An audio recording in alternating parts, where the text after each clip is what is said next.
And then so in the rapture, it's going to be few. It may not be as great a tragedy as it seems. You know, I mean, how many believers do you meet out there that are really believers that love honestly, Christ? in my personal opinion, there's a lot of people claiming the title, but I personally do not believe that people are going to be there.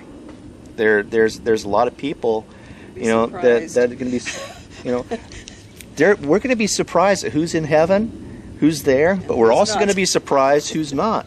Right, yeah. And I mean, there's a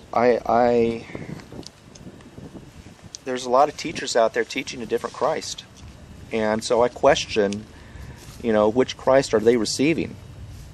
And again, I quote that Matthew 7:21 through 23. Deceived, right? And so there's a lot of people who I think are deceived and are buying into this social gospel.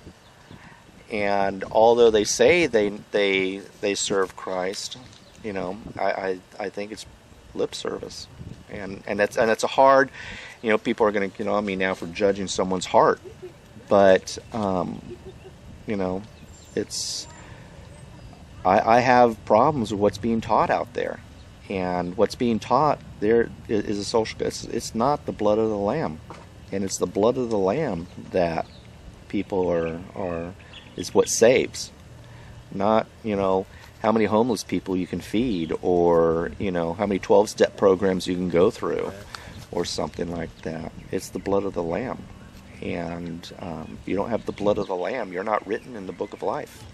And if you're not written in the book of life, you know, we're reading Revelations, what is it, 24? No, it's 24, jeez.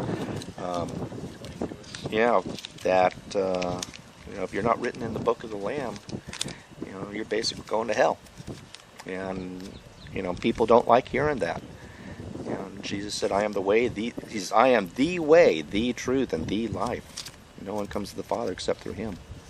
And so if you don't have Christ fully, you know, you may claim the title, you may have been reading the Bible, you may have been doing a lot of good stuff, you may be a real nice person, but, you know, there's going to be a lot of nice people in hell because they did not accept Christ as their personal Savior and bought into a social gospel, or bought into Buddha, Muhammad, you know, Gandhi, or whoever else, you know, so...